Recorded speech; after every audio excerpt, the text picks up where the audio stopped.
اللہ علیہ وسلم نے ارشاد فرمایا جو ذی الحج کے اندر ایک دن کا روزہ رکھے گا اللہ رب العزت اس کو ایک دن کے روزے کے عوض ایک سال کے روزے کا ثواب عطا فرمائیں گے.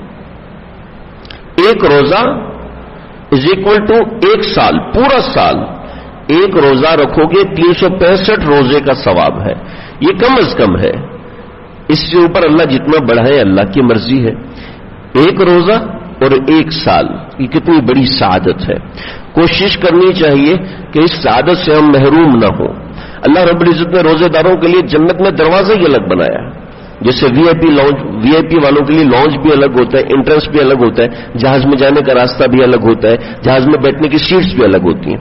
تو ایسے ہی اللہ رب العزت نے روزہ رکھنے والے جو یعنی نفلی روزہ رکھنے والے ان لوگوں کے لیے اللہ رب العزت نے الگ ہی ایک انٹرنس بنایا ہے, الگ ان کے لیے راستہ بنایا ہے. ان کا ٹریٹمنٹ ہی الگ ہے جو اللہ کے لیے روزہ رکھتے ہیں. ہمارے ہاں عادت ہی نہیں رہی ہمارے مزاج کے اندر روزہ رکھنے کی. پہلے ہمارے بڑے بوڑھے 13, 14, 15 کا روزہ تو لازمی رکھتے تھے. اچھا, اس کے ساتھ عام دنوں میں پیر و جمعرات کا روزہ لازمی رکھتے تھے. ہمارے حضرت ابو زاہد حضرت مولانا سرفراز خان صفدر صاحب رحمۃ اللہ علیہ, حضرت کی عمر جب 70 برس ہوئی, یہ بھی کچھ برس پہلے حضرت کا انتقال ہوا, تو ڈاکٹر نے کہا کہ بھئی آپ کو یہ دوائی پابندی سے کھانی ہے.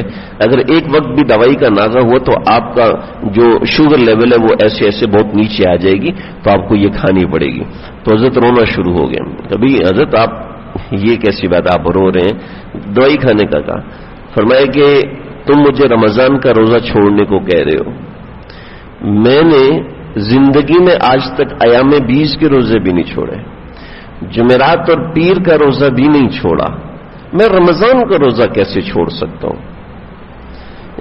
میں نے زندگی بھر, اور یہ تو عالم ہے ہم سے پہلے جو طبقے کے لوگ ہیں ان میں ہر بندہ ایام 20 کا روزہ تو رکھتا ہی تھا. ایام 20 مطلب ہر مہینے کی 13, 14 اور 15.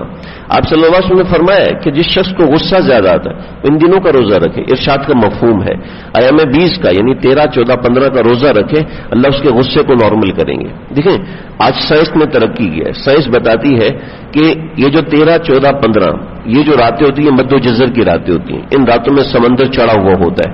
اگر ان راتوں میں سمندر میں جائیں گے تو خطرناک ہو سکتا ہے. یعنی سمندر بپرا ہوا ہوتا ہے, کیونکہ اس کا اثر ان 13, 14, 15 میں چاند کی حرکت بالکل ایک تبدیل سی ہو رہی ہوتی ہے, اور اس کا اثر سمندر پر پڑتا ہے اور اس کا اثر ذہنوں پر بھی پڑتا ہے. آج کی سائنس یہ پروف کر رہی ہے. آپ صلی اللہ علیہ وسلم نے 1400 برس پہلے بتایا 13, 14, 15 کا روزہ رکھنے کا فرمایا کہ روزہ رکھو, یہ یعنی غصے کا علاج ہے اور بہت سے امراض کا علاج. لیکن ہم امراض کے علاج کے پیچھے نہیں, ہم تو اس لیے رکھیں گے کہ ہمارے آقا صلی اللہ علیہ وسلم نے فرمایا. اس بات سے قطع نظر یعنی اس بات سے ہٹ کر ہم اس کو کٹ آف کر دیں, ایک طرف رکھتے ہیں.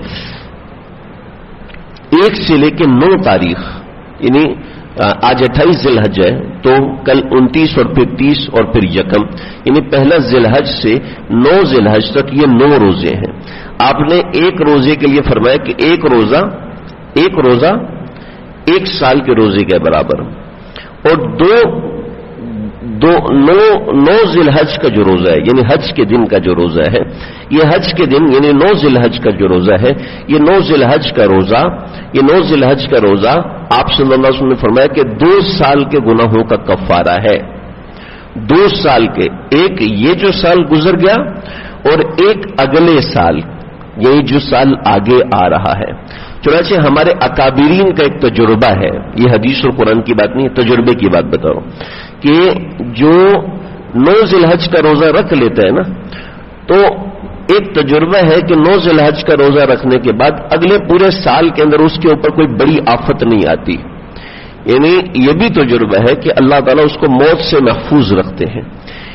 یہ بڑوں کا صرف تجربہ ہے, میں کوئی سنت اور حدیث اور یہ بات نہیں بتا رہا, کہ ایک 9 ذی الحج کا جو روزہ رکھ لیتا ہے اللہ اس کی بڑی آفات سے, موت تک کی آفت سے بھی اللہ رب العزت عام طور پہ بندے کی حفاظت فرماتے ہیں. جو اچانک آفت ہوتی ہے, جو حالات باہر چل رہے ہیں, کسی کا کوئی پتہ نہیں, کوئی گن نکال کے فائرنگ کر دے اور کچھ ایسا ایکسیڈنٹ کا پتہ نہیں کہ 1 سیکنڈ میں کوئی بندہ گیا, کوئی پتہ نہیں, ابھی زندہ ہے 10 منٹ کے بعد پتہ چلا ایکسیڈنٹ ہو گیا. اللہ ناگہانی آفات سے حفاظت زلزلہ آ گیا، طوفان آ گیا، اللہ رب العزت بچت، کورونا کا سیزن چل رہا ہے، اللہ حفاظت فرماتے ہیں۔ جو 9 ذی الحج کا روزہ رکھ لیتا ہے، یہ تجربے کی بات ہے، لیکن اگر تجربہ نہیں بھی صحیح ثابت ہوتا تو اتنی بڑی فضیلت کیا کم ہے کہ آپ نے فرمایا پچھلے 1 سال کے گناہ اور آگے کے 1 سال کے گناہ بھی اللہ رب العزت معاف فرما دیتے ہیں۔